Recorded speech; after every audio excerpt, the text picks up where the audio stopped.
Assalamualaikum warahmatullahi wabarakatuh dan salam sejahtera murid-murid.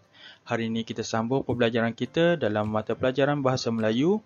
Topik pembelajaran kita hari ini adalah tata bahasa penjodoh bilangan.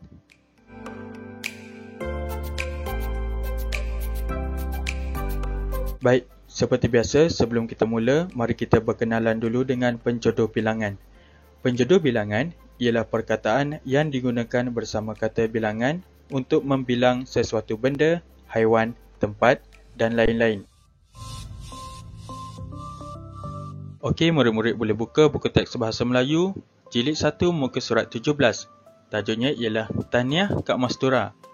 Jom kita sama-sama baca dan fahami.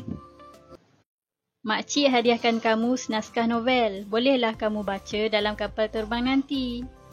Tahniah Kak Mastura. Terimalah sekotak coklat daripada kami. Terima kasih makcik atas hadiah yang diberikan. Sama-sama Mastura. Okey, dah selesai kita baca cerita tadi. Sekarang jom kita perhatikan ada 5 penjodoh bilangan yang terdapat dalam gambar. Murid-murid nampak tak? Penjodoh bilangan yang pertama ialah sepasang cermin mata. Yang kedua, sebuah kamera. Yang ketiga, sebentuk cincin. Keempat ialah sekaki payung. Dan penjodoh bilangan yang kelima ialah seurat gelang.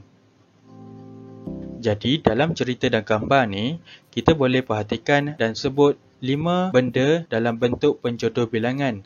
Seperti sepasang, sebuah, sebentuk, sekaki dan seurat.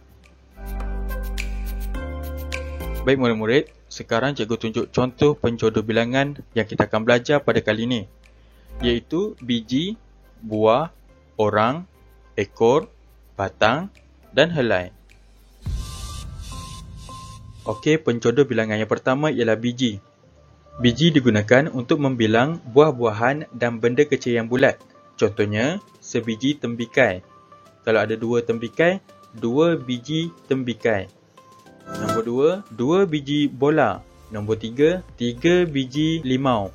Kalau ada 1, dia akan jadi sebiji limau. Tembikai dan limau ialah buah-buahan.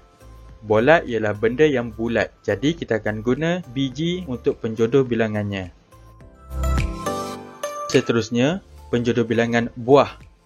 Buah digunakan untuk membilang benda yang besar dan kenderaan.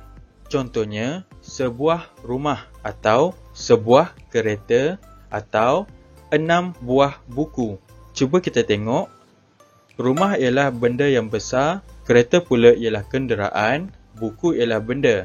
Jadi, kalau benda atau benda yang besar atau kenderaan, kita guna buah sebagai penjodoh bilangan.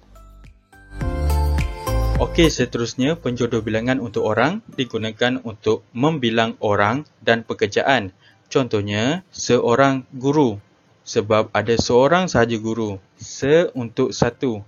Yang kedua ialah 3 orang murid. Sebab kita lihat dekat sini ada 3 gambar murid. Jadi kita guna 3 orang murid. Yang ketiga ialah seorang kakak. Sebab ada seorang sahaja kakak yang kita lihat dalam gambar yang cikgu tunjuk. Seterusnya kita sambung penjodoh bilangan untuk ekor.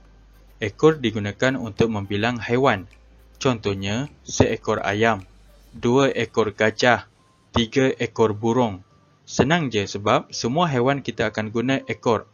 Tak kisahlah haiwan apa, contoh yang lain seperti seekor harimau, 2 ekor singa. Semua itu kita guna ekor sebab kita membilang haiwan. Okey, yang seterusnya, batang. Batang digunakan untuk membilang benda yang lurus dan panjang. Contohnya, sebatang pokok, 2 batang pensel dan yang ketiga, sebatang sungai. Kenapa sungai kita sebut batang? Sebab sungai ada satu aliran yang panjang. Jadi, kita guna batang. Okey, contoh lain lagi yang kita boleh guna untuk batang ialah sebatang tiang lampu, sebatang pembaris, sebatang kayu dan lain-lain lagi. Penjodoh bilangan yang terakhir kita akan belajar pada hari ini ialah helai. Helai digunakan untuk membilang benda yang lembut, lebar dan pakaian. Contohnya, sehelai baju. Se untuk satu. Kalau ada dua baju, dua helai baju. Sama juga dengan seluar. Ada satu seluar, kita sebut sehelai seluar. Yang ketiga, dua helai kertas. Kalau ada satu sahaja kertas, kita sebut sehelai kertas. Harap murid-murid faham bagaimana kita nak guna se untuk satu dan lain-lain. Baik, Alhamdulillah murid-murid dah belajar 6 penjodoh bilangan yang cikgu sebutkan dengan contoh-contoh tadi. Cikgu harap murid-murid boleh faham dan tahu bagaimana kita nak gunakan penjodoh bilangan dalam ayat bahasa Melayu. Cuba murid-murid lihat dekat sini. Seperti yang cikgu tunjukkan sekarang, sebenarnya ada banyak lagi penjodoh bilangan yang kita boleh belajar pada masa akan datang. Contohnya seperti sepasang, sebuku, senaskah, seutas, seurat hingga sebaris. Jadi, cikgu harap murid-murid sentiasa bersedia untuk belajar lebih banyak lagi ilmu bahasa Melayu pada masa akan datang. Okey murid-murid, setakat ini saja pembelajaran kita pada kali ini berkaitan tajuk penjodoh bilangan. InsyaAllah lain kali kita akan sambung lagi dengan penjodoh bilangan yang lain beserta contoh-contohnya.